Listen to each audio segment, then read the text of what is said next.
Chapter 1. The Last Letter. The afternoon sun filtered through the dusty blinds of my living room, casting long shadows across the cardboard boxes that had become my new reality. 3 months since the divorce papers were signed. 2 months since I'd moved back to Millbrook, Texas, the same small town I'd spent 18 years trying to escape. The irony wasn't lost on me.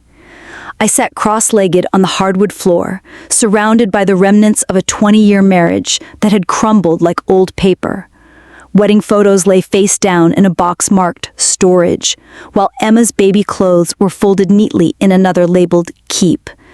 At 42, I was starting over, and the weight of that reality pressed against my chest like a stone. The knock at the door came soft but insistent. I brushed the dust from my jeans and opened it to find Mr. Patterson, our family lawyer, holding a manila envelope with hands that trembled slightly with age. "Sarah," he said, removing his hat, "I'm sorry to bother you during this difficult time. This came from your mother's estate attorney in Houston, something that was specifically marked to be delivered to you personally. My mother had been gone for 8 months now. The funeral, the settling of her affairs, the sale of her house, all of it felt like scenes from someone else's life. I thought we were done with the paperwork, done with the reminders of everything left unsaid between us." "What is it?" I asked, though my voice came out smaller than intended. "I don't know, dear. The instructions were very specific. This was to be given to you only after your divorce was final." His weathered face showed genuine concern. "Are you all right?" I nodded, though we both knew it was a lie. I'd been existing in a state of not all right for months, maybe years. The divorce had just made it official. After he left, I stared at the envelope for a long time. My name was written across the front in my mother's precise handwriting, "For Sarah, when you need it most." Below that, in smaller letters, "To be opened only after the divorce." How had she known? Even in death, Margaret Hayes seemed to be orchestrating my life from beyond, just as she had when she was alive. Always planning, always 3 steps ahead, always knowing what was best for everyone else. I made myself a cup of coffee and sat at the kitchen table, one of the few pieces of furniture that had survived the division of assets. The envelope felt heavier than paper should. Inside was a letter, sealed thread wax, and my mother's distinctive seal pressed into it. A seal she had made when I was a child, something that had seemed so sophisticated then, so adult. The wax cracked easily under my finger, releasing the faint scent of her perfume, white shoulders, the same fragrance she'd worn for as long as I can remember. I unfolded the letter carefully, her handwriting immediately familiar, but somehow more fragile than I remembered. "My dearest Sarah, if you're reading this, then my worst fears have come true. You've walked the same path I did, made the same choices, fallen into the same trap that I did 30 years ago. The irony is bitter, but perhaps not surprising. We Hayes women seem destined to repeat each other's mistakes. I know you're angry with me. You've been angry with me since you were 16 years old, maybe longer. I know you think I chose my career over our family, over you. And you're right. I did. But what you don't know, what I never had the courage to tell you, is why." I set the letter down, my hands trembling. Outside, the cicadas had started their evening song, and somewhere down the street, children were playing in a yard, their laughter drifting through my open windows. Normal sounds of a normal life, something that had always felt just out of my reach. I picked up the letter again. "When your father left us, you were 7 years old. Do you remember how I told you he had to go work in another city? How I made it sound like an adventure, like he was a pioneer heading west? The truth is, he couldn't handle being married to someone whose ambition matched his own. He wanted a wife who would be satisfied with his success, who would be content to stand in his shadow.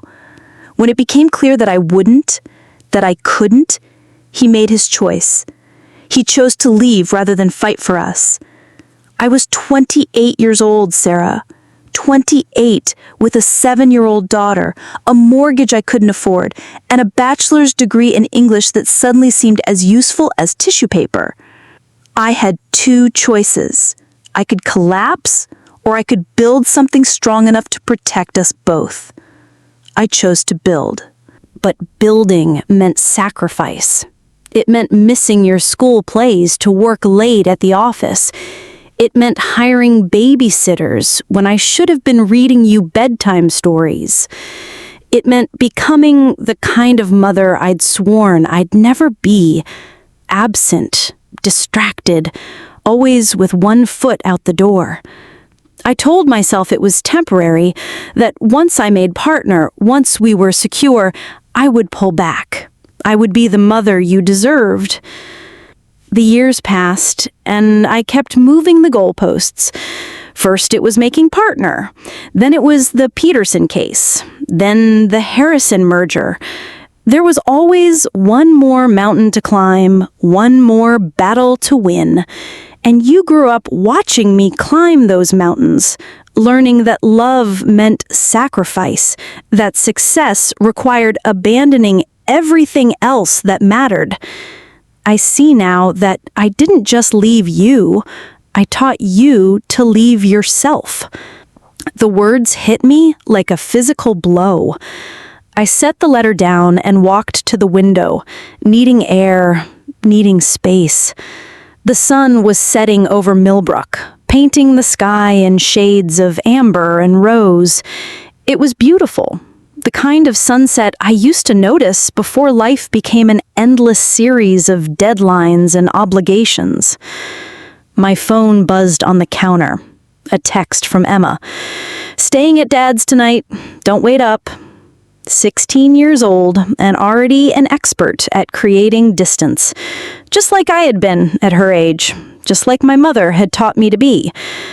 I returned to the letter, steeling myself for what was to come. "I know you married David because he seemed safe, because he promised you the stability I never gave you. I know you thought you could have it all, the marriage, the career, the perfect life I never managed to build. I watched you pour yourself into your work just as I had, watched you justify missing Emma's soccer games and parent conferences with the same rationalizations I had used. I wanted to warn you, wanted to tell you what I'd learned too late, but I knew you wouldn't listen. You had to learn it for yourself. The truth is, Sarah, I was proud of your ambition. I was proud that you didn't settle, that you reached for more than what this small town could offer. But I was also terrified because I could see the pattern repeating. I could see you choosing the same path that had left me with everything I thought I wanted and nothing I actually needed. By the time I realized what I'd lost, you were already grown and gone. The woman I loved most in the world had become a stranger, someone who visited out of obligation and spoke to me with careful politeness. I had succeeded in building an empire, but I had failed at the only job that truly mattered. I had failed as your mother. My eyes burned with unshed tears. The coffee had gone cold in my hands, and the evening air carried the scent of honeysuckle through the open window. In the distance, a train whistle blew, the 7:15 freight that had been running through Millbrook for as long as I could remember. Some things, at least, remained constant. I don't expect you to forgive me, Sarah. I don't expect you to understand the choices I made or the reasons behind them. But I pray that you might learn from my mistakes. I hope you might find a way to break the cycle that has trapped the women in our family for generations. Emma still has time. She still believes in love, still trusts in the possibility of happiness. Don't let her learn what we learned. Don't let her think that success and love are mutually exclusive, that she has to choose between being powerful and being loved. You are stronger than I ever was, Sarah. You are braver, kinder, more resilient. You have the chance to do what I never could, to build a life that includes both ambition and connection, both success and love. But first, you have to stop running from the very thing you need most. You have to let yourself be loved. You have to let yourself be vulnerable. You have to let yourself be human. I'm sorry, my darling girl. I'm sorry for all of it. For the choices I made, the words I didn't say, the mother I failed to be. But most of all, I'm sorry for not telling you the most important truth of all. You were never the problem. You were never too much or too little or too anything. You were perfect exactly as you were. And I was just too scared and too proud and too broken to see it. Love isn't weakness, Sarah. Love is the only thing that makes any of this worthwhile. All my love. Mom. P.S. There's more. Letters I wrote to you over the years but never sent, hidden in the old oak box in my bedroom closet. If you're ready to understand the woman who raised you, really understand her, they're waiting for you, but only when you're ready. Only when you can forgive an old woman's foolish pride. I folded the letter carefully, my hands shaking. Outside, the streetlights had come on, casting pools of yellow light on the empty sidewalks.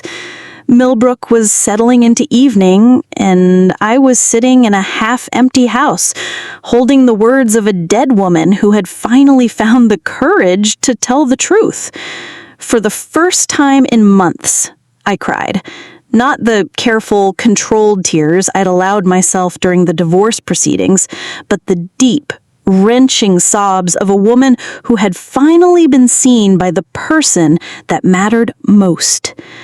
I cried for the mother I'd thought I'd known, for the mother I actually had, and for the mother I was afraid I was becoming. The letter lay on the table before me, a bridge across 35 years of silence and misunderstanding. And for the first time since the divorce, I felt something other than numbness. I felt hope. Chapter 2. Fragments of Memory. The old photographs were scattered across my childhood bed like pieces of a puzzle I'd forgotten how to solve. I'd driven to my mother's house, now my house according to the will, just after sunrise. Unable to sleep after reading her letter. The key had still been under the ceramic frog by the front door, exactly where it had always been. Nothing had changed in the 8 months since her funeral. The house still smelled like lemon oil and fading roses, still felt like a museum dedicated to a life I'd only half understood. But now, sitting in her bedroom with a shoebox full of memories, everything looked different. I picked up a photo of myself at age 8, gap-toothed and grinning, holding a blue ribbon from the county fair. My mother stood behind me, one hand on my shoulder, smiling but somehow distant, even in the moment. I remembered that day, how proud I'd been of my prize-winning science project, how I'd wanted to show everyone who would listen. But I also remembered how my mother had checked her watch 3 times during the judging, how she'd taken a phone call from the office right after the ceremony. "You were always so smart," I whispered to the photo. "I never told you that enough, did I?" The oak box sat on the floor beside me, exactly where her letter had said it would be. Inside, I'd found more than letters. There were report cards she'd kept from my elementary years, programs from school plays she'd missed, and photographs I'd never seen before. Pictures of her as a young woman before responsibility and disappointment had drawn lines around her eyes. I opened the first letter, dated when I was 10 years old. "My dearest Sarah, today you asked me why I had to work so late again, why I couldn't come to your ballet recital like the other mothers. I saw the disappointment in your eyes when I explained about the Morrison case, how important it was for our future. You nodded like you understood, but you're 10 years old. You shouldn't have to understand sacrifices like these. I wanted to tell you that I was scared. Scared that if I didn't work harder than everyone else, prove myself more than everyone else, we'd lose everything. Your father's child support comes sporadically, when he remembers, and the mortgage on this house feels like a weight on my chest some days. I work late because I'm terrified of what happens if I don't. But I also wanted to tell you that I saw you practicing your routine in the living room last week, how graceful you looked, how your face lit up when you nailed that difficult turn. I wanted to tell you that I bought a dress specifically for your recital, that I had it hanging in my closet, that I'd been looking forward to it for weeks. I wanted to tell you that missing it broke my heart more than yours. Instead, I kissed your forehead and promised to make it up to you. We both know I never did. I set the letter down, remembering that recital with startling clarity. I'd been a sunflower in the spring program, one of 8 girls in yellow tutus spinning across a stage that seemed enormous at the time. I'd looked for my mother in the audience during my solo, but her seat had remained empty. Mrs. Patterson from next door had videotaped it instead, but I'd never asked to watch the recording. The next letter was from 2 years later. Sarah started junior high today. She looked so grown up in her new dress, the blue one with tiny flowers that we picked out together. She was nervous about making friends, about fitting in with kids from other elementary schools. I could see it in the way she kept adjusting her backpack straps, the way she checked her reflection 3 times before we left. I wanted to drive her to school, to walk her to her classroom like when she was little. But I had the Henderson deposition at 8:30, and traffic would have made me late. So I watched her walk to the bus stop alone, shoulders straight, but hands fidgeting with her lunch money. She didn't look back. I wonder if that's when she stopped expecting me to be there. Not just that morning, but all the mornings after. I wonder if that's when she learned that love comes with conditions, that being needed means being disposable. I want to tell her that she's wrong, that she matters more than any case or client or career. But how can I when every choice I make proves the opposite? The handwriting blurred as tears filled my eyes. I remembered that morning, remembered the bus ride to Jefferson Middle School, remembered the sick feeling in my stomach that had nothing to do with nerves about new teachers or classroom assignments. It was the feeling of understanding for the first time that I was truly on my own. But I also remembered coming home that afternoon, bursting with stories about my new school, my new teachers, the girl in my English class that liked the same books I did. My mother had been at the kitchen table, surrounded by legal briefs and empty coffee cups, but she'd looked up when I came in. She'd asked about my day, listened to my stories, even helped me with my math homework before she went back to work. I'd forgotten that part. Over the years, I'd edited out the moments when she'd tried, when she'd been present, when she'd chosen me over everything else demanding her attention. I'd built a narrative of abandonment and neglect, erasing the complicated truth of a woman trying to do everything and failing at what mattered. The third letter was dated from my senior year of high school. Sarah got into Northwestern today, full scholarship. When she called me at the office to tell me, I could hear the excitement in her voice, the pride, the joy. She'd worked so hard for this, spent countless hours studying, sacrificing her social life for her GPA. She gets that from me. The relentless pursuit of achievement, the belief that if you work hard enough, you can earn your place in the world. I should be happy for her. I am happy for her, but I'm also terrified. She's going to Chicago, just like I went to Houston. She's going to build a life far away from here, far away from the small-minded thinking and limited opportunities of Millbrook. She's going to become someone important, someone who matters. And she's going to learn, just like I did, that success requires sacrifice, that love is a luxury people like us can't afford. I watched her packing tonight, folding her clothes into the same suitcase I used when I left for college 30 years ago. She was humming to herself, already dreaming of her new life. She looked so much like I did at 18, ambitious, determined, absolutely certain that the world was waiting for her to claim it. I want to warn her. I want to tell her about the price of ambition, about what happens when you choose achievement over connection, success over love. I want to tell her that there's another way, that she doesn't have to make the same mistakes I did. But she wouldn't listen. She's 18 and brilliant and hungry for something bigger than this town can offer. She's me, 30 years ago, convinced that love is what happens to other people, people who don't have mountains to move. So, I'll let her go. I'll smile and wave goodbye and pray that she finds what I never could, a way to be both powerful and loved, both successful and whole.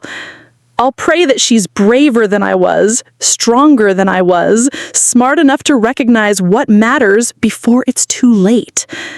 But I'm afraid she won't be. I'm afraid she'll learn what I learned, that by the time you realize what you've lost, it's already gone. The letter shook in my hands. I was 35 years old again, standing in the driveway with my suitcases, ready to conquer Chicago. My mother had been standing in the doorway, watching me load my car, and I'd been impatient to leave, impatient with her last-minute reminders about staying safe, about calling home, about remembering where I came from. I thought she was being clingy, overprotective. I thought she was trying to hold me back.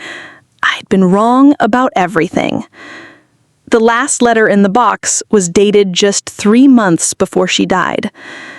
Sarah is getting divorced. She called today to tell me, her voice carefully controlled, professional even in her pain. She's handling it the way I taught her to handle everything, with logic instead of emotion, strategy instead of tears. She's 41 years old and she sounds exactly like I did when her father left.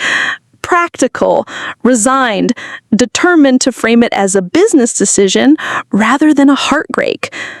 I want to drive to Chicago to hold her while she cries, to tell her that divorce isn't failure. It's just life, being messier than we planned.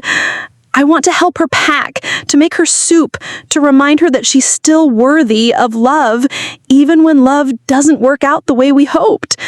But I know she won't want me there. We've been polite strangers for so long that I don't know how to be her mother anymore. I trained her to be independent, to never need anyone, to view emotional support as weakness. I succeeded too well. Instead, I'll wait. I'll hope that someday she'll be ready to hear the truth about the choices I made, about the woman I was underneath all the armor I wore.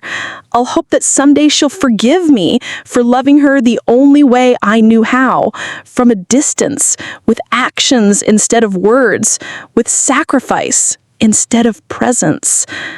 I'm dying, Sarah. The doctors give me 6 months, maybe less. I won't live to see you rebuild your life, won't be there to help you learn what I learned too late. But maybe these letters will be enough. Maybe knowing that you were always loved, even when I couldn't show it, even when I failed you, will be enough to help you choose differently. Maybe you'll be the one to break the cycle. Maybe you'll be the mother to Emma that I couldn't be to you. I hope so. I pray so. I love you more than you'll ever know. I sat on my mother's bed, surrounded by the fragments of a life I'd never truly understood, and let myself grieve.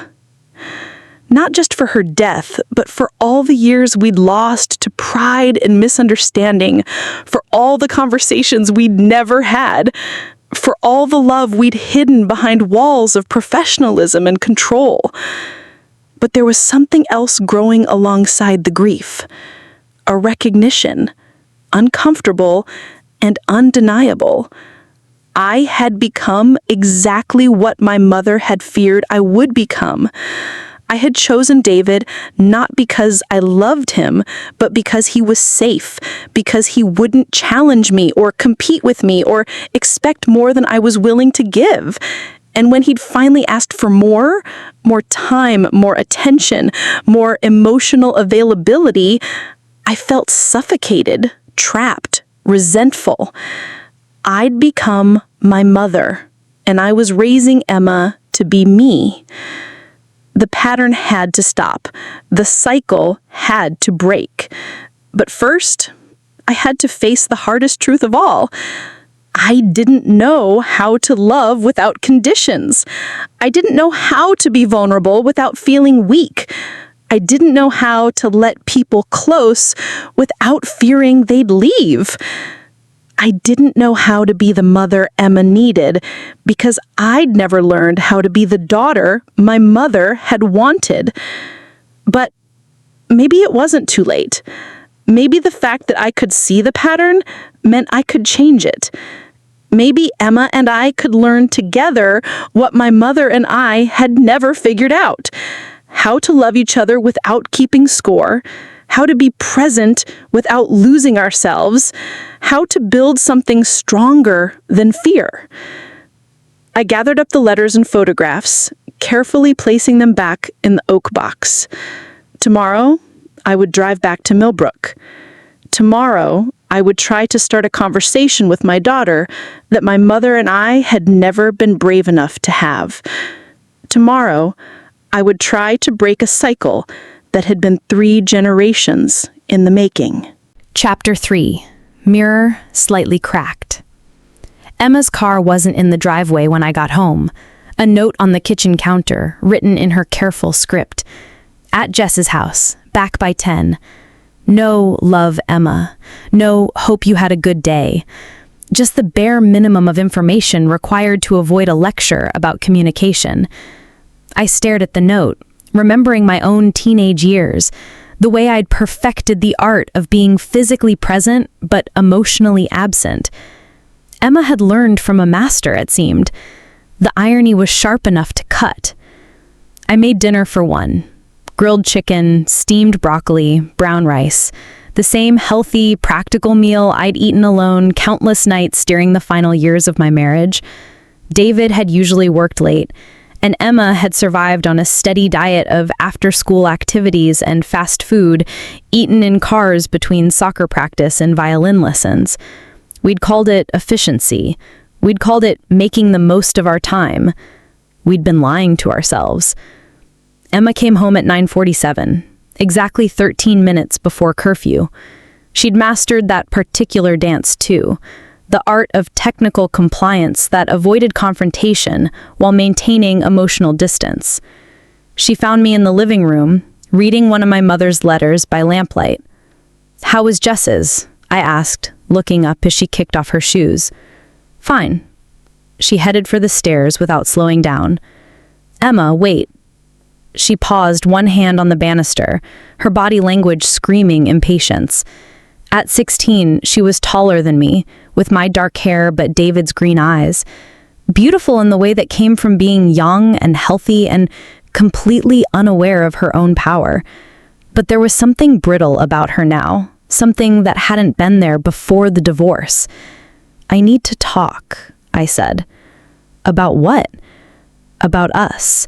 About what's been happening since you destroyed our family?" The words came out flat, matter of fact, but they hit like a physical blow. I took a breath, remembering my mother's letter, remembering the promises I'd made to myself in her bedroom. Yes, about that. Emma turned to face me fully, and I saw something flicker across her face. Surprise, maybe, that I wasn't deflecting or defending myself. What's to talk about? You and Dad couldn't make it work, so you didn't. End of story. It's more complicated than that. Is it? Because from where I'm sitting, it looks pretty simple. You chose your job over us, just like Grandma chose hers over you. Dad got tired of coming second, so he left. Now we all get to pretend everything's fine while living in separate houses and having awkward dinners twice a week. The accuracy of her assessment was devastating. This was what I'd taught her: to analyze, to compartmentalize, to treat emotional pain like a business problem that could be solved with logic and strategic planning. You're right, I said. She blinked. What? You're right. I did choose my job over our family, over you. And I'm sorry. Emma stared at me for a long moment. Are you sick or something? Why would you ask that? Because the mom I know doesn't apologize. She explains. She justifies. She makes everything sound reasonable and necessary and completely logical. She doesn't just admit she was wrong. I patted the couch beside me. Sit with me, please. She hesitated, then perched on the edge of the sofa, ready to flee at the first sign of emotional territory she couldn't navigate. I held up my mother's letter. I found this today, in your grandmother's things. It's a letter she wrote to me, explaining things, about her choices, about her mistakes, about patterns that get passed down from mothers to daughters without us even realizing it. What kind of patterns? I looked at my daughter, really looked at her, maybe for the first time in months. She was so young, younger than I'd been when I'd learned to armor myself against disappointment and abandonment. But I could already see the walls going up, could already see her learning to expect less, to need less, to protect herself by caring less. I said the pattern of believing that love is weakness, that needing people makes you vulnerable, that the only way to be safe is to be self-sufficient. Emma's laugh was bitter. Sounds about right. It's not right, Emma. It's survival, but it's not living, says the woman who just got divorced. The words stung, but she wasn't wrong. Yes, says the woman who just got divorced because she was so afraid of being vulnerable that she forgot how to be a wife and mother. Something shifted in Emma's posture. She was still guarded, but she was listening. Your grandmother wrote me letters, I continued. Dozens of them, over the years. Letters she never sent, explaining why she made the choices she did. She was trying to protect us, you and me, but she ended up teaching us to protect ourselves from the very thing we needed most, which is connection, love, the messy, complicated, risky business of letting people matter to you. Emma was quiet for a long moment. Outside, a dog barked, and someone's television murmured through thin walls. Normal sounds of a normal evening in a small town where people were living their ordinary, imperfect lives. You know what's funny? Emma said. What? I used to be jealous of Grandma. I felt something cold settle in my stomach. Jealous? How? When I was little, maybe 10 or 11, I used to wish she was my mom instead of you. Emma's voice was careful, clinical. She seemed so together, so important. When she came to visit, people treated her differently, like she mattered. Her words hung between us like a bridge neither of us was sure we wanted to cross.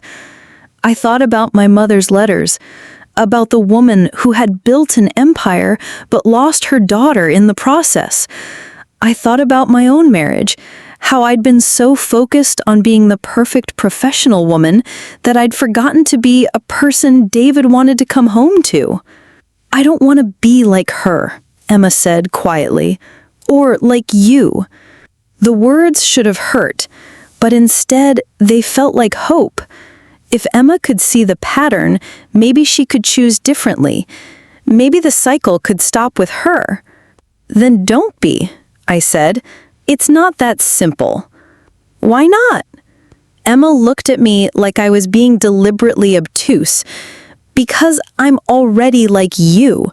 I'm 17 years old, and I've never had a real relationship because I can't stand the thought of needing someone who might leave. I have friends, but I don't let them get too close. I get good grades and win awards and excel at everything I try, but I never enjoy any of it because I'm too busy planning the next achievement. She stood up, pacing to the window. I watch other kids my age and they seem so light, like they believe good things will happen to them, like they trust the world to be kind. And I think, how naive, how stupid. Don't they know that everyone leaves eventually? My heart broke for her, for the child who had learned too young that love came with conditions, that safety lay in self-sufficiency, that the people who were supposed to protect you were often the ones who hurt you most. But it also broke for me, for the woman who had inherited her mother's fears and passed them on to her daughter like a toxic family heirloom. You're not wrong to feel that way. Your experience has taught you that people leave, that love isn't reliable, that the safest thing to do is not need anyone. Emma turned from the window, surprised by my response. But, I continued, experience isn't the same thing as truth. Just because it happened doesn't mean it has to keep happening. How do you know? I didn't. That was the terrifying truth. I had no idea how to break a cycle I was only just beginning to understand. I had no roadmap for healing damage that went back generations, no guidebook for teaching my daughter something I'd never learned myself. But maybe that was the point. Maybe the first step wasn't knowing how to fix everything. Maybe the first step was just admitting that everything was broken. I don't know, I said, but I want to find out. With you. Emma studied my face, looking for the catch, the conditions, the fine print that would make this conversation just another transaction in our carefully negotiated relationship. What does that mean exactly? It means I want to try something different. Instead of pretending everything's fine, let's admit it's not. Instead of keeping our distance, let's try getting closer. Instead of protecting ourselves from each other, let's try protecting each other from the world. And if it doesn't work? I thought of my mother's letters, of all the words she'd written but never said, of all the love she'd felt but never expressed. I thought of David packing his things while I stood in the doorway making polite conversation, both of us pretending that 20 years of marriage was ending because of irreconcilable differences, rather than incompatible fears. Then at least we'll fail together, I said. At least we'll fail trying. Emma was quiet for a long time, staring out the window at the street where we'd both learned that love was a luxury people like us couldn't afford. When she finally spoke, her voice was barely above a whisper. "I'm scared, Mom." They were the first honest words she'd said to me in months, maybe years. They were also the first time she'd called me Mom instead of my first name since the divorce. "I'm scared too, baby. But maybe that's okay. Maybe being scared together is better than being safe apart." She turned from the window and looked at me, really looked at me, maybe for the first time since she was small enough to believe that I could fix anything. "Where do we start?" she asked. I held up my mother's letters, with the truth, all of it, the good, the bad, and everything in between.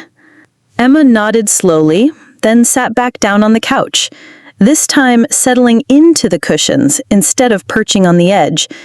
It was a small gesture, but it felt like a beginning. "Okay," she said, "but I get to go first." Chapter 4. The Journey Back. The road to my mother's house stretched out before us like a ribbon of possibility. 2 lanes of cracked asphalt cutting through the East Texas countryside. Emma sat in the passenger seat, Earbuds in, but music paused, staring out at the rolling hills dotted with oil derricks and cattle.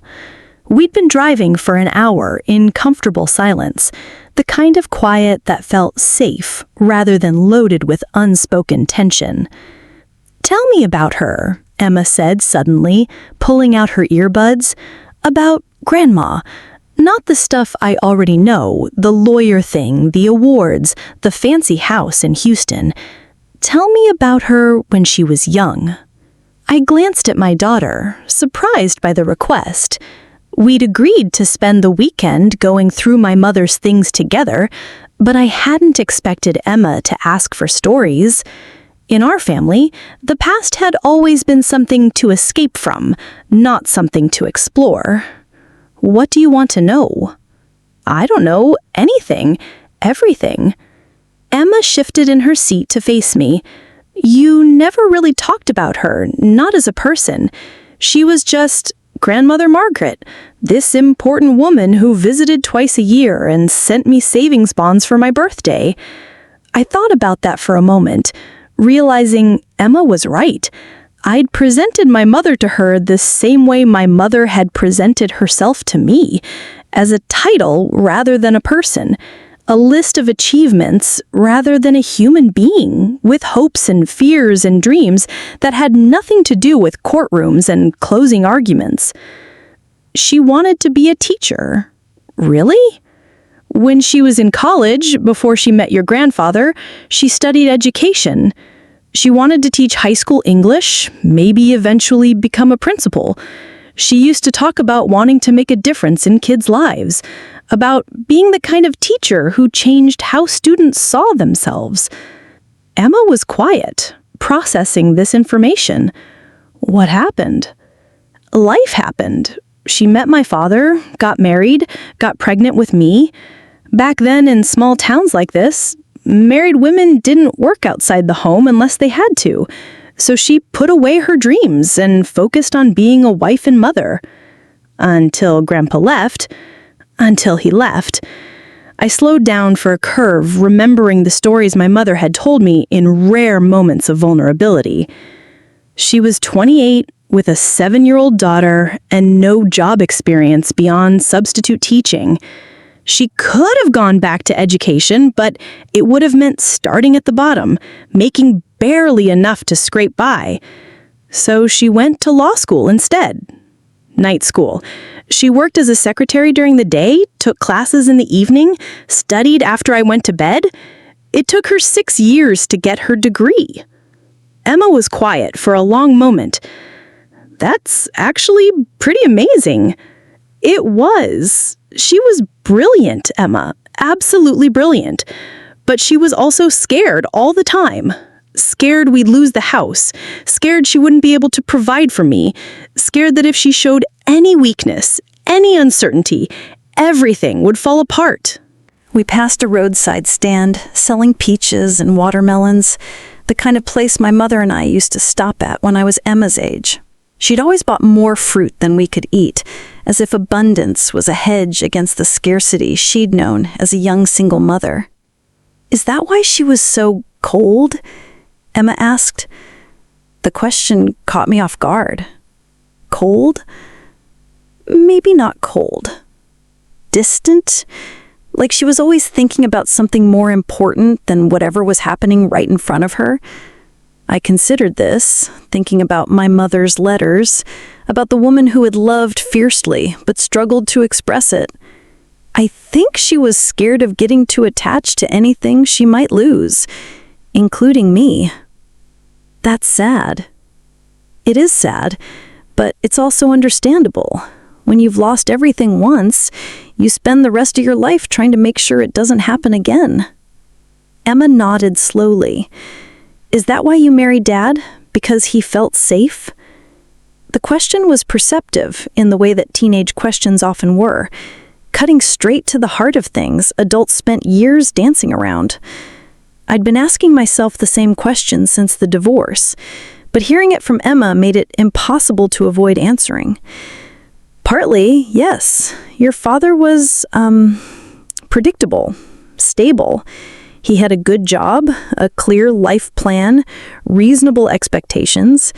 He wasn't going to ask for more than I was comfortable giving. But he did ask for more, eventually. He did. I turned off the main highway onto the county road that led to my childhood home. White clapboard with green shutters, a wraparound porch that needed painting, and the ancient oak tree in the front yard that had been my mother's pride and joy. It looked smaller than I remembered, more fragile, like it was holding itself together through sheer stubbornness. "It's pretty," Emma said as I pulled into the gravel driveway. "Your grandmother planted all those flowers herself. Every spring she'd spend entire weekends on her hands and knees digging and planting and rearranging. It was the only time I ever saw her truly relaxed." We sat in the car for a moment looking at the house. I was struck by how different it felt to be here with Emma, how her presence changed my relationship to the place and the memories it held. "Are you ready for this?" I asked. Emma unbuckled her seatbelt. "Are you?" I wasn't sure anyone could be ready to excavate 30 years of buried family history, but I nodded anyway. "I think so." The house felt different with Emma in it, less like a shrine to my mother's memory and more like a place where real people had lived real lives.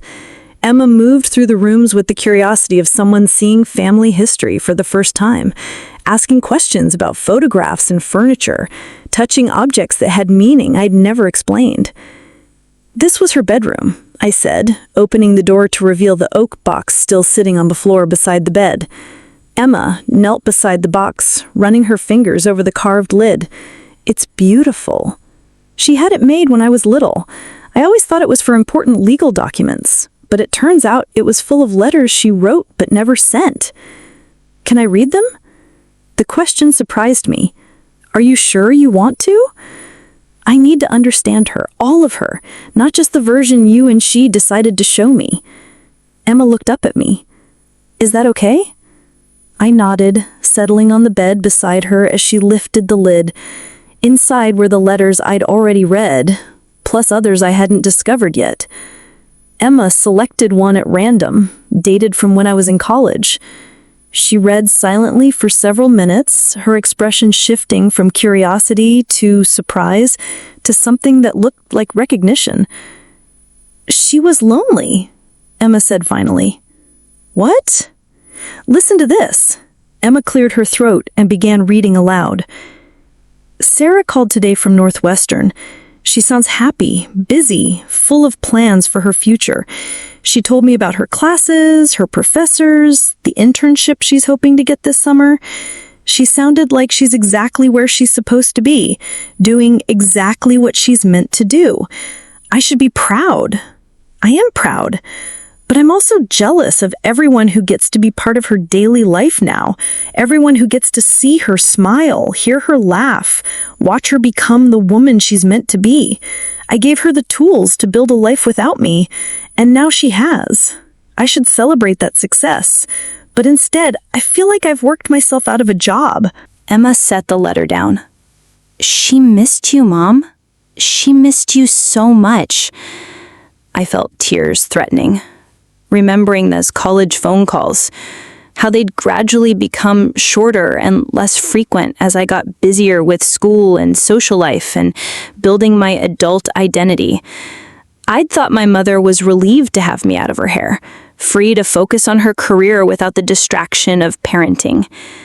I'd never imagined that she was counting the days between our conversations, that she was saving up stories and questions for our brief Sunday evening calls. "Keep reading," I said. Emma selected another letter, this one from shortly after Emma was born. "Sarah brought the baby to visit today. Emma Rose, named after my mother, though Sarah probably doesn't remember that Grandma Rose died when Sarah was 3. The baby's perfect, of course. 10 tiny fingers, 10 tiny toes, and Sarah's dark hair. But it's Sarah I can't stop watching. She holds Emma like she's made of spun glass, like she's afraid she might break her with too much handling. She asks me questions constantly. Is Emma eating enough, sleeping enough, developing normally? She's terrified of making a mistake, of failing this tiny person who depends on her completely. I recognize that fear. I remember it clearly. I want to tell her that motherhood is 90% terror and 10% transcendent joy, that nobody knows what they're doing, that love is enough even when it feels insufficient. But I also remember how desperate I was for someone to tell me I was doing it right, how much I needed reassurance that I wasn't destroying the child I loved more than my own life. So I tell her what I wish someone had told me, that she's a natural, that Emma is lucky to have her, that she should trust her instincts. I don't tell her that motherhood will be the hardest and most rewarding thing she ever does, that she'll make mistakes that keep her awake at night, that loving someone that much is both a gift and a burden. I don't tell her that someday Emma will look at her the way Sarah looks at me, with love and disappointment, and the complicated grief of a daughter who needed more than her mother knew how to give. I pray that Sarah will be braver than I was, more present, more emotionally available.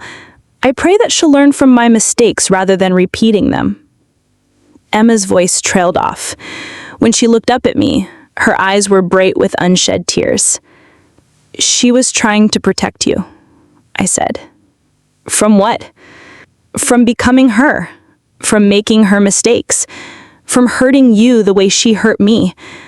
I took the letter from Emma's hands, looking at my mother's familiar handwriting. The irony is that by trying so hard not to hurt me, she taught me to be afraid of getting hurt, and I passed that fear on to you. Emma was quiet for a moment, processing. "Is that what we're doing here? Trying to understand the fear so we can stop passing it down?" "I think so. Or maybe we're trying to understand that fear and love aren't opposites. Maybe we're trying to figure out how to love each other without armor, how to be vulnerable without being weak." Emma reached into the box and pulled out a manila envelope I hadn't noticed before. My name was written across the front in my mother's handwriting, and below it, "To be read with Emma." "She knew," Emma said softly. "She knew we'd be here together." I opened the envelope with trembling fingers. Inside was a single sheet of paper and a small jewelry box. The letter was brief. "Sarah and Emma, if you're reading this together, then my deepest hope has come true. The cycle is breaking. The pattern is changing. You found each other in a way that your grandmother and I never could, in a way that you and I never could. In this box is my mother's ring, the one she wore every day until she died. It's not valuable in the way the world measures value, but it represents something more important than money or status or professional success. It represents continuity, love passed down from mother to daughter, imperfect and conditional and human, but real. Emma, you're the best of all of us. You have your mother's intelligence and determination, but you also have something we lost along the way, the courage to feel deeply, to need people, to believe in the possibility of lasting love. Don't let our fears become your limitations. Don't let our wounds become your scars. Sarah, you are always enough. You are never too much or too little or too anything. You were perfect exactly as you were, and I was just too scared and too proud and too broken to see it. But Emma sees it. Emma knows your worth in a way I never learned to express. Let her teach you what I couldn't. That being loved doesn't make you weak. That needing people doesn't make you a burden. That vulnerability is the foundation of every meaningful connection. Love each other, forgive each other, choose each other again and again, even when it's hard, especially when it's hard. You are both braver than I ever was. All my love, Mom and Grandma. Emma opened the jewelry box with shaking hands. Inside was a simple gold band, worn smooth by decades of daily wear. It was nothing like the elaborate engagement ring my mother had worn, nothing like the diamond eternity band she'd bought herself when she made partner. It was simple, modest, real. "It's beautiful," Emma whispered. She wore it every day, I remembered suddenly. Even after Grandpa left, even when other men wanted to marry her, she never took it off. I used to think it was because she couldn't let go of the past, but maybe it was because it reminded her that love was possible, even when it was complicated. Emma slipped the ring onto her right hand. It fit perfectly, as if it had been waiting for her all these years. "What now?" she asked. I looked around the bedroom, at the letters scattered on the floor, at the boxes of photographs and memories we hadn't even begun to explore. There was so much history here, so many stories that needed to be told and heard and understood. "Now we keep digging," I said. "We keep looking for the truth underneath all the layers of fear and protection and good intentions. We keep choosing each other, even when it's uncomfortable." Emma nodded, then surprised me by leaning over and hugging me, the first spontaneous physical affection she'd shown me in months. "I love you, Mom," she said into my shoulder. "I love you too, baby. More than you know." And for the first time in years, I believed we might actually figure out how to show it. We spent the rest of Saturday morning going through boxes I hadn't touched in decades. Emma proved to have my mother's methodical nature, organizing photographs by year and letters by recipient, creating order out of the beautiful chaos of a life fully lived. I watched her work, marveling at how different she looked when she wasn't armoring herself against disappointment.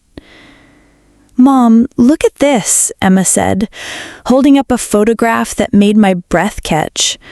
It was me at age 5, sitting in my mother's lap on the front porch swing.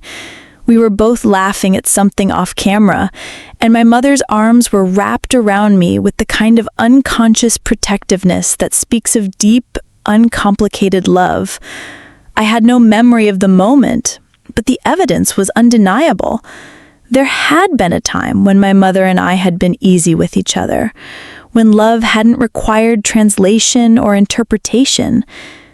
"You were so little," Emma said softly.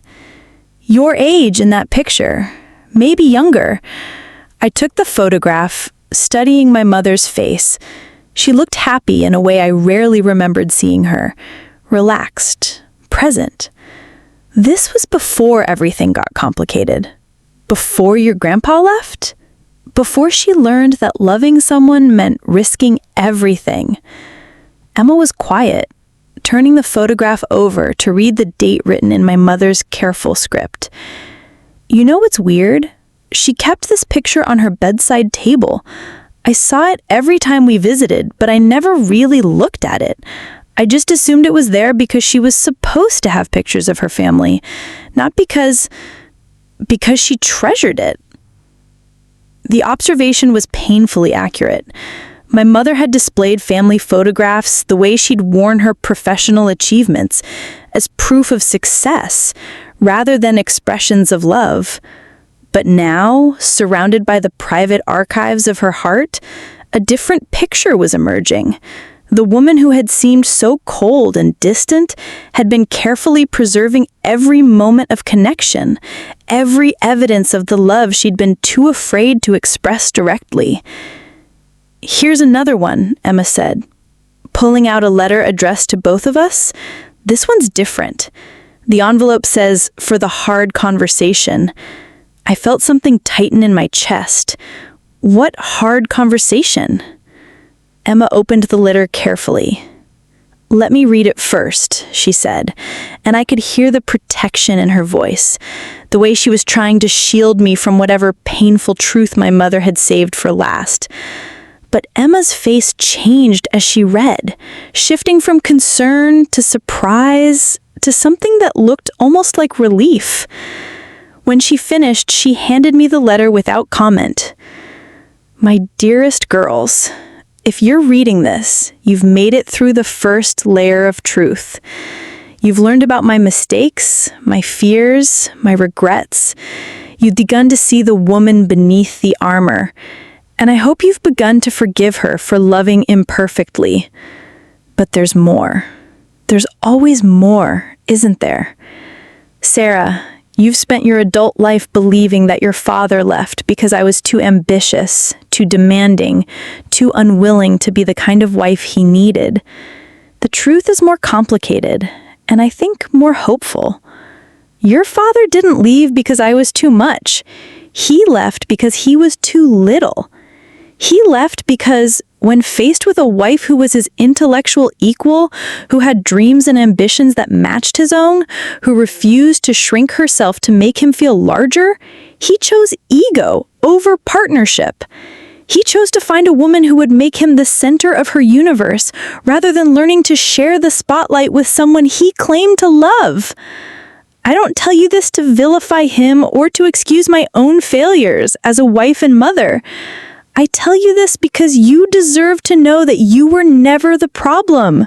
Your intelligence was never too much. Your ambition was never too threatening. Your strength was never too overwhelming. You were perfect exactly as you were. The man who couldn't see that wasn't worthy of you. Emma, you're reading this too, and I know you're thinking about your own father, wondering if the pattern repeats, if the women in our family are doomed to choose men who leave. The answer is both yes and no. Yes, we've chosen safety over passion, predictability over risk, men who seemed unlikely to hurt us rather than men who seemed likely to love us fully. We've been so afraid of abandonment that we've chosen emotional abandonment as the lesser of two evils. But no, the pattern doesn't have to continue. You get to choose differently. You get to choose courage over safety, vulnerability over protection, love over fear. The men in our lives haven't left because we were too much. They've left because they were too little. And that's their limitation, not ours. Choose bigger next time, both of you. Choose men who are excited by your strength rather than threatened by it, who see your independence as an asset rather than a challenge, who understand that loving a powerful woman means becoming powerful enough to match her. Choose men who stay. But more importantly, choose to become women worth staying for, not because you make yourselves smaller, but because you make yourselves fuller, not because you need less, but because you love more openly, not because you protect yourselves from pain, but because you trust yourselves to heal from it. The greatest tragedy of my life wasn't that your father left Sarah. It was that I let his leaving convince me I was unlovable. I spent 30 years trying to prove I didn't need anyone, when what I should have been doing was learning how to let people love me. Don't make my mistake. Don't let other people's inability to love you fully convince you that you're too much. You're not too much. You've never been too much. You're exactly enough for the right person. All my love, Mom. I read the letter twice, then sat in silence for several minutes. Everything I thought I knew about my parents' marriage, about my own marriage, about the patterns that had shaped 3 generations of women, was shifting and rearranging itself into a new configuration. "Did you know?" Emma asked. "About your grandfather? Some of it. But I'd convinced myself that my mother's version of events was biased, that she was rewriting history to make herself feel better about the divorce. What about Dad?" This was the question I'd been dreading, the conversation I wasn't sure I was ready to have. But looking at Emma, really looking at her, seeing the woman she was becoming rather than the child she'd been, I realized she deserved the truth, all of it. "Your father is a good man," I said carefully. "But he's also a small man in the ways that matter most." Emma frowned. "What do you mean?" "He wanted a wife who would make him feel important by making herself less important. He wanted someone who would be impressed by his achievements rather than focused on her own. He wanted a partner who would make their marriage the center of her universe." That doesn't sound unreasonable. It's not unreasonable to want to feel important to your spouse. It is unreasonable to expect your spouse to abandon their own dreams to make you feel better about yours. Emma was quiet, processing this. Is that what happened? He asked you to choose? Not in so many words, but over time, it became clear that my career made him uncomfortable. My success felt like criticism of his own achievements. My independence felt like rejection of his love. I looked out the window at the garden my mother had tended so carefully. The final fight, the one that ended everything, started because I was offered a promotion that would have meant more travel, more responsibility, more visibility. He said it was great news, but he also said he hoped I would think carefully about whether it was worth the cost to our family. What did you tell him? I told him that men never get asked to consider whether success is worth the cost to their families. I told him that if he was worried about our marriage, maybe he should consider supporting his wife instead of undermining her. The memory still stung, even months later. He said I sounded just like my mother, and I said that was fine with me, because my mother built something that lasted. Emma winced. Ouch. It wasn't my finest moment, but it also wasn't wrong. My mother built a career that survived divorces and disappointments and decades of people telling her she was too much. Your father built a career that required everyone around him to be a little bit less so he could feel like more. We sat in comfortable silence for a while, both of us absorbing the weight of these revelations. Outside, the afternoon sun was slanting through the oak tree, casting dancing shadows on the bedroom walls. It felt like the kind of moment that would stick in memory, the kind of conversation that would become a reference point for everything that came after. I'm scared, Emma said. Of what? Of choosing wrong? Of ending up like you and Grandma, successful but alone? But I'm also scared of choosing right, of letting someone matter enough to hurt me. She twisted my grandmother's ring around her finger. What if I'm too much too? What if I'm destined to scare away anyone worth keeping? I reached for her hand, stilling the nervous motion. Emma, look at me. She met my eyes, and I saw myself at 16, smart and driven and terrified that those very qualities would make her unlovable. You are not too much. You will never be too much. You are exactly enough for the someone who is brave enough to love you as you are.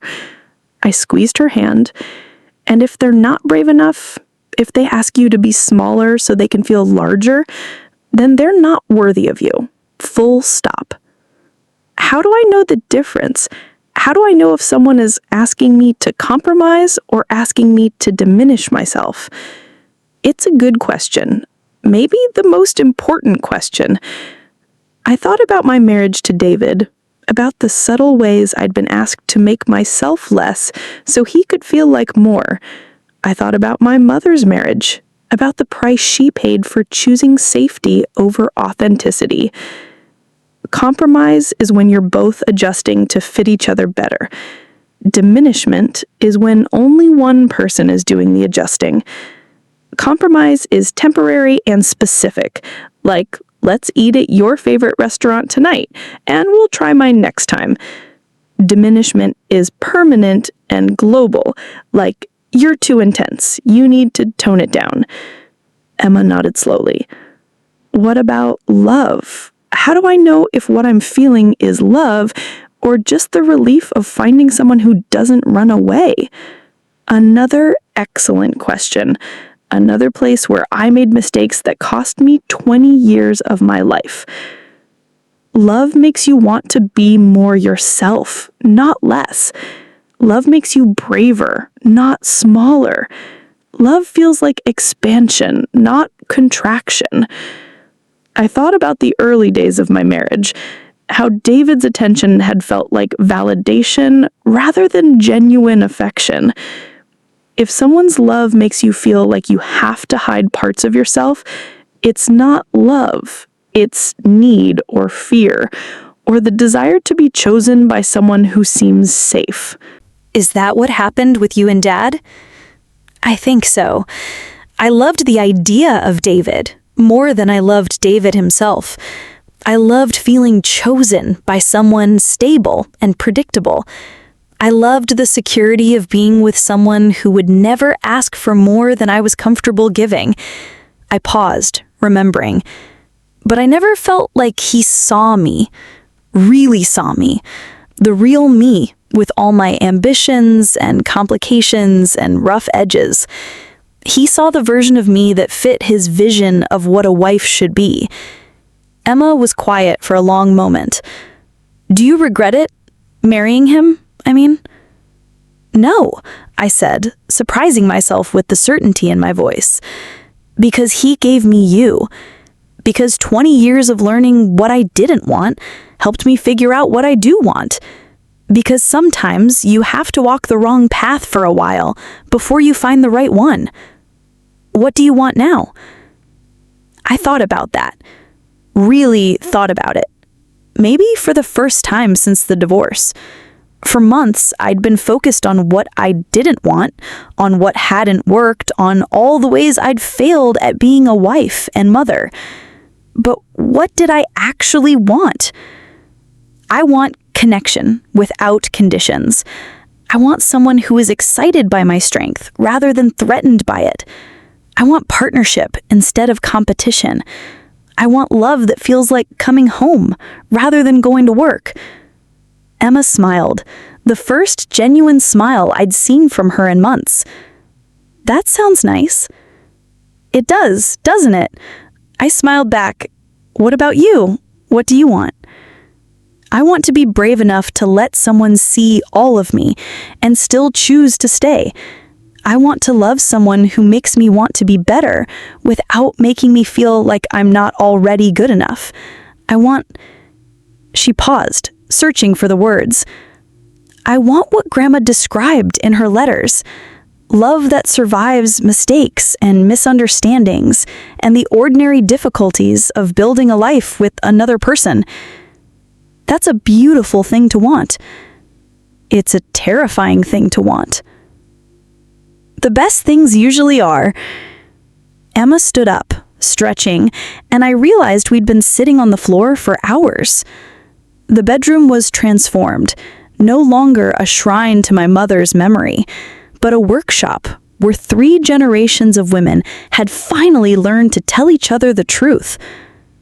I'm hungry, and I want to see the rest of the house. Will you show me where you grew up? Really show me, not just the tour you gave me when I was little. Are you sure you want to see? Some of those stories aren't pretty. Emma looked at me with my mother's eyes and her grandfather's stubborn chin. I'm sure. I want to understand all of it, the good, the bad, and everything in between. I want to know the whole story. Okay, I said, standing up and brushing dust from my jeans.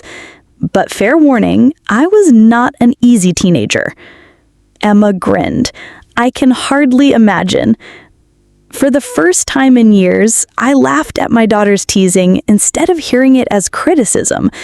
For the first time in years, Emma's smile reached her eyes when she looked at me. We were learning to choose each other.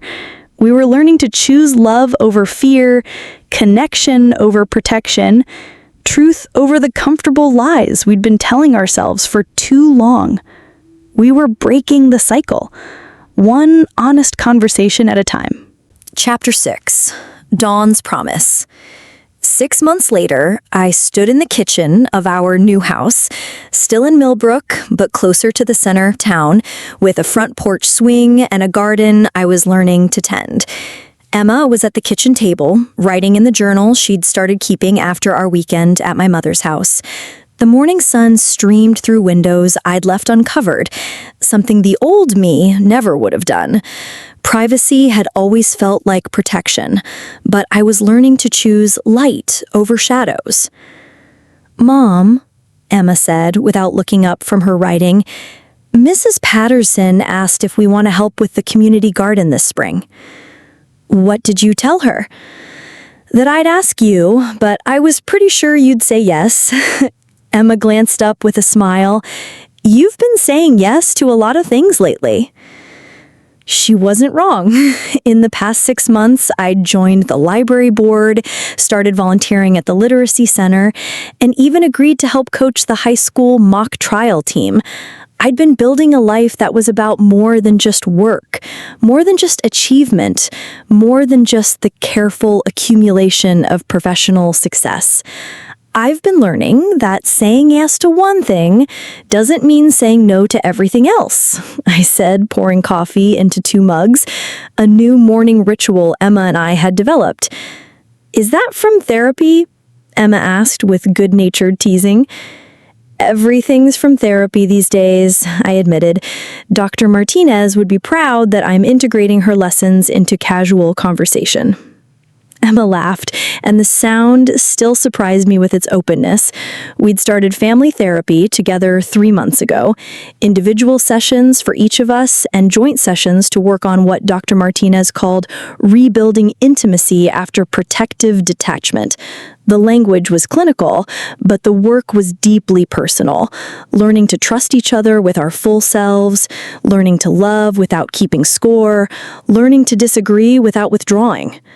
Speaking of therapy, Emma said, closing her journal and giving me her full attention, I've been thinking about what Dr. Martinez said last week, about forgiveness being a process, not an event.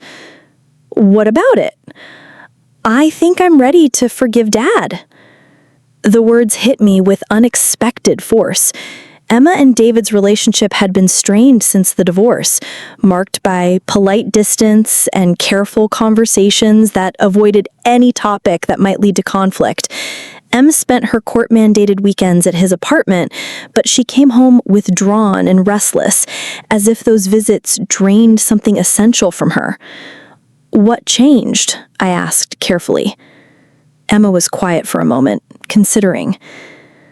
I think I finally understand that his inability to love us the way we needed doesn't mean we were unlovable. It just means he had his own limitations, his own fears, his own work to do.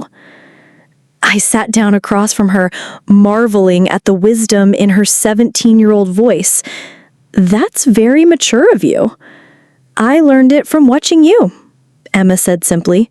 The way you've been talking about Grandma, about understanding her choices instead of just judging them. The way you've stopped defending Dad, but also stopped villainizing him. She was right. Somewhere in the process of excavating my family's emotional archaeology, I had found a kind of peace with David that I hadn't expected.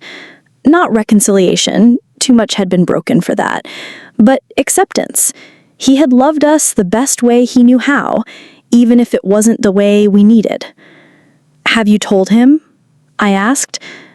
Not yet. I thought maybe I could write him a letter, like Grandma wrote to you, but one I actually send. I want him to know that I forgive him for leaving, but I also want him to understand why his leaving hurt. I want to tell him what I need from him now, if we're going to have a relationship. That's brave, Em. You've taught me that brave and scared aren't opposites, they're partners. I reached across the table and squeezed her hand, struck by how much had changed between us. 6 months ago, this conversation would have been impossible, too loaded with unspoken grievances and competing loyalties. Now it felt like what it should have always been. A mother and daughter helping each other navigate the complicated terrain of love and loss. My phone buzzed with a text message. I glanced at it, then felt heat rise to my cheeks. "Who's that?" Emma asked, noticing my reaction. "Just someone from work," I said, but my voice betrayed me. Emma raised an eyebrow. "Mom, who's texting you at 8 in the morning that makes you look like a teenager with a crush?" I sighed, realizing I'd been caught. "His name is Michael. He's the new principal at the high school. We met at the library board meeting last month." And? And what? And what's he like? Is he nice? Is he smart? Is he cute? Does he know about your complicated relationship with ambition and success? I laughed, surprised by Emma's enthusiasm. Yes, to all of those things. And he does know. We've had several very honest conversations about career and family and the challenges of balancing both. What does he think? He thinks balance is overrated. He thinks integration is more realistic, finding ways to weave all the parts of your life together instead of keeping them in separate boxes. Emma likes him already. When do I get to meet him? Soon. Then I caught myself. If you want to, if you're ready, I don't want to rush anything or make you feel like, Mom. Emma held up a hand, stopping my spiral into over-explanation. I'm ready. I want to meet someone who makes you smile like that. I looked down at my phone, reading Michael's text again. Good morning. Hope you and Emma have a beautiful Sunday. Still thinking about our conversation yesterday, the one about courage and choosing love over fear. You're inspiring, Sarah Hayes. Both of you are. What did he say? Emma asked, reading my expression. I showed her the message, watching her face light up as she read. Oh, he's good, she said with approval. He gets it. He sees both of us as a package deal. Is that okay with you? Mom, it's more than okay. It's essential. Emma leaned back in her chair, suddenly looking older than her 17 years. I don't want you to choose between having a relationship and being my mother. I want you to have both. I want you to show me what it looks like when someone loves all of you, including the part of you that's devoted to me. I felt tears prick my eyes. When did you become so wise?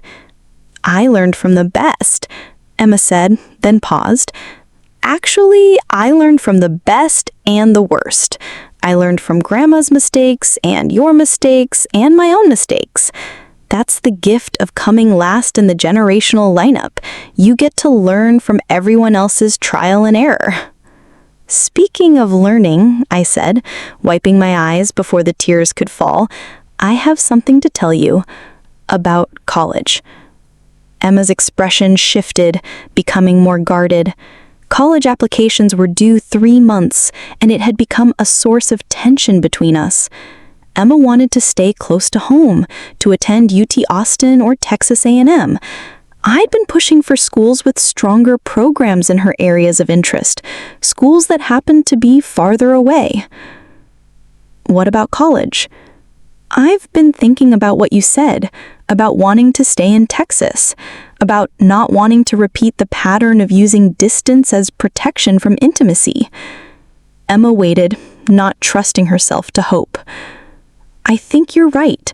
I think I was pushing you away because I was scared of being left behind, not because distance was actually what was best for you. I took a deep breath. If UT Austin is where you want to go, if that's where you think you'll thrive, then that's what I want too. Emma's face broke into a grin. Really? Really. But I have conditions. Of course you do. Emma rolled her eyes good-naturedly. First, you have to choose your program based on what excites you, not what feels safe. Second, you have to promise to take advantage of everything college has to offer. Study abroad, internships, research opportunities, relationships that challenge you and help you grow. Emma nodded eagerly. And third, I continued, you have to promise that if an opportunity comes along that requires you to go farther away, graduate school, a dream job, love, you won't turn it down just to avoid hurting me. You have to promise to choose what's right for you, even if it's hard for us. Mom, I'm serious, Em. I don't want my fear of being left to become your cage. I want you to know that you can go anywhere, do anything, become anyone, and I will still be here loving you and supporting you and cheering you on from whatever distance necessary. Emma stood up and came around the table to hug me, a gesture that still surprised me with its spontaneity. "I love you, Mom, and I promise all of the above. I love you too, baby." We held each other for a moment, and I was struck by how much had changed since that first conversation on the couch 6 months ago. We'd learned to choose vulnerability over safety, truth over protection, love over fear. We learned that intimacy wasn't weakness, that needing each other wasn't failure, that the strongest people are the ones brave enough to let themselves be known. "So," Emma said, pulling back but keeping her hands on my shoulders, "when are you seeing Michael again?" "Tonight, actually. We're having dinner." "Ooh, fancy." "Not fancy, just real, honest. We're going to talk about where this is going, what we both want, how to build something that includes all the parts of our lives instead of just the easy parts." "Good for you," Emma grinned. "Look at you having the hard conversation before you're forced to have it. Dr. Martinez really is working miracles." "We're working miracles," I corrected. "All of us. You, me, Michael, even your father in his own way. We're all choosing to do better than the patterns we inherited." "Speaking of patterns," Emma said, returning to her seat, "I've been thinking about Grandma a lot lately. About the letters, about what she would think of who we're becoming. What do you think she'd think?" Emma was quiet for a moment, considering. "I think she'd be proud, not of our achievements or our successes or any of the external stuff she spent her life chasing.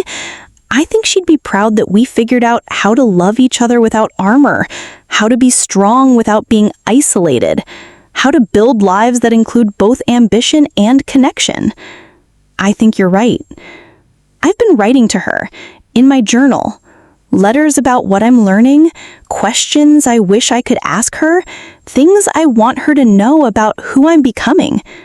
What kinds of things? That I understand why she made the choices she did, that I forgive her for the ways her fear shaped your childhood and, by extension, mine, that I'm grateful for the foundation she built, even if it cost her more than it should have. Emma's voice grew thoughtful, but mostly I write to tell her that the cycle is broken, that I'm going to love boldly and choose courageously and trust that the right people will stay. I felt something settle in my chest, a piece I hadn't realized I'd been missing. She would love knowing that. I think so too. Emma glanced at the clock. "Shouldn't you start getting ready for your date?" "It's not a date," I protested automatically, then caught myself. "Okay, it's a date, but it's also more than that. It's the beginning of something new." "Good," Emma said firmly. "You deserve something new, something real, something that doesn't require you to be smaller or quieter or less yourself." I stood up, suddenly nervous about the evening ahead. It had been so long since I'd allowed someone to matter, since I'd risked caring about someone who could actually hurt me. But as Emma had reminded me, brave and scared weren't opposites. They were partners. "Em? Yeah?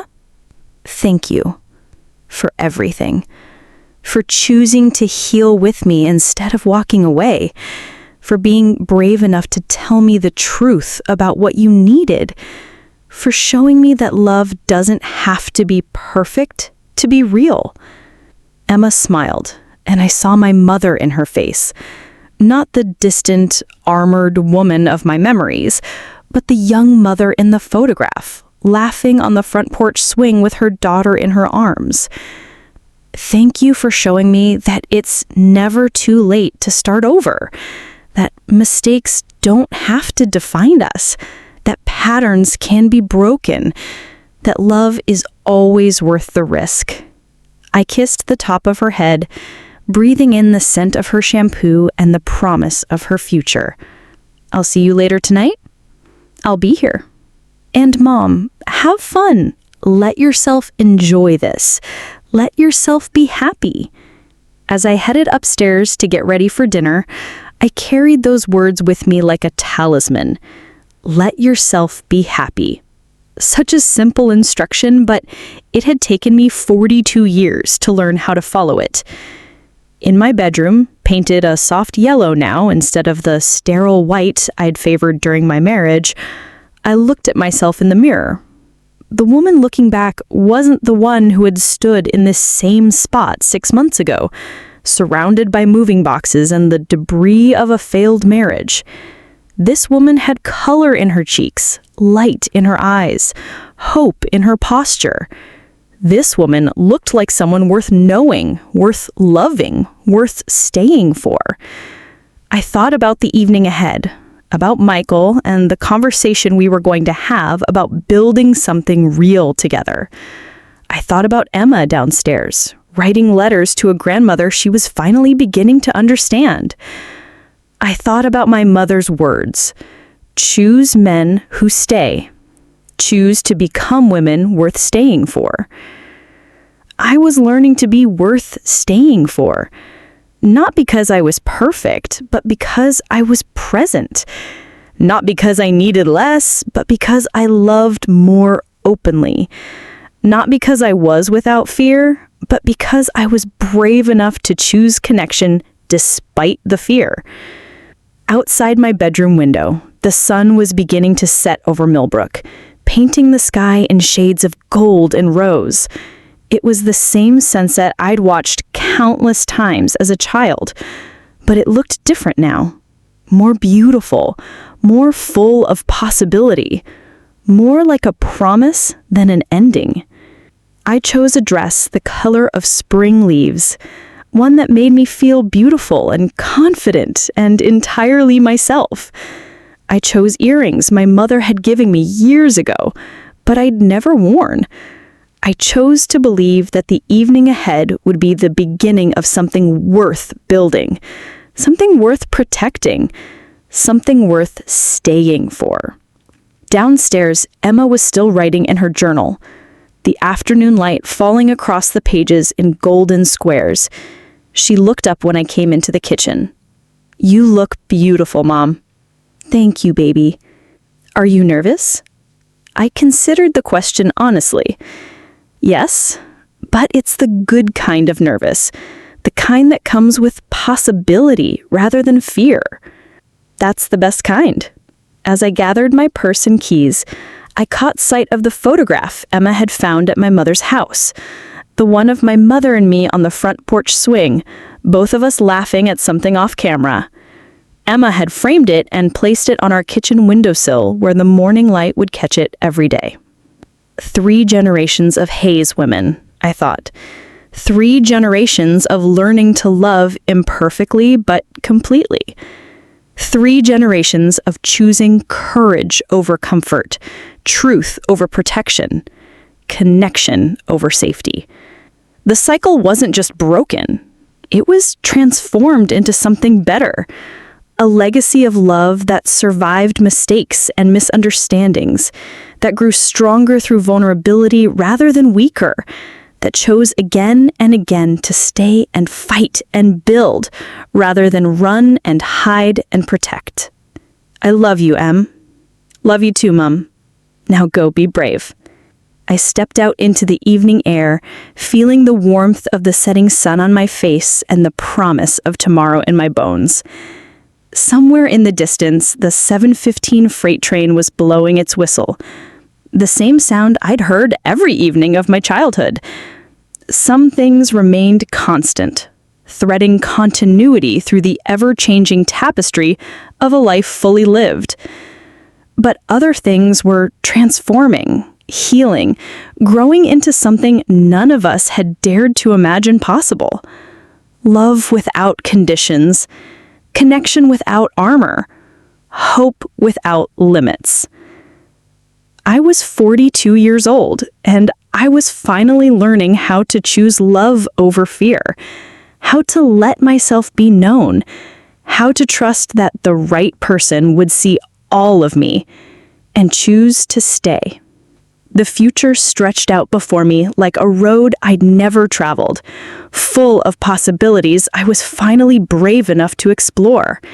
And for the first time in longer than I can remember, I couldn't wait to see where it would take me.